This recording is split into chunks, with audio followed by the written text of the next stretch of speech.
Harvey Smith, the Executive Creative Director for Blacksite.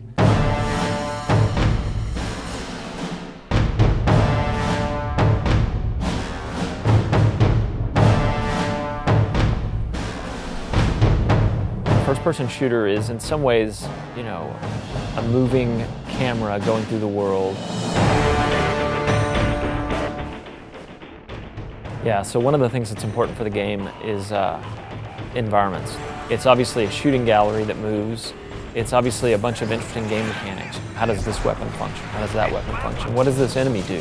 How do those things interact with the environmental objects? All those things working together as a complementary system we call the gameplay ecology. On top of all that, the environments have to be beautiful.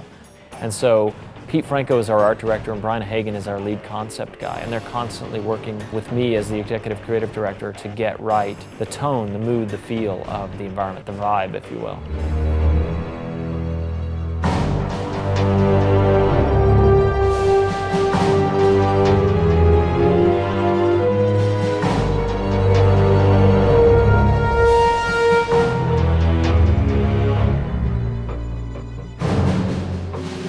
One part horror, one part very familiar, one part alien, one part grounded real world. Like, what if I was moving through a small town with guns trying to protect the people who live there?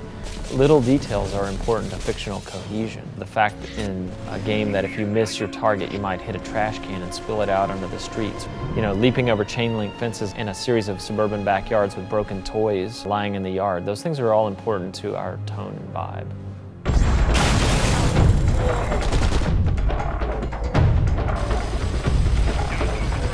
One of the things we're really trying to do is leverage the interesting work that the Stranglehold team has done with destructible environments.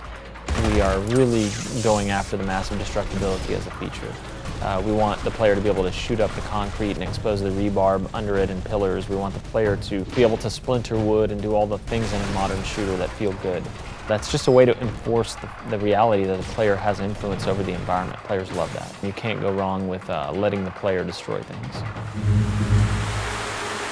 One of the things that's important to us about the environments is the time of day and the weather. Why is it raining in the desert? What's going on? How is weird weather on our minds right now? Is the planet turning against us? A fear that a lot of people have. What if we're wrong? What if there really is a big crisis going on right now? On top of everything else in the environment, nailing the small town feel, we're interested in what time of the day is it, how does that influence the mood, and what's the weather like? The environments are super pivotal to creating the right mood. There's a classic phrase from fantasy and science fiction, which is moving from the familiar to the unfamiliar. There's just something more interesting about using familiar and unfamiliar elements combined together like that.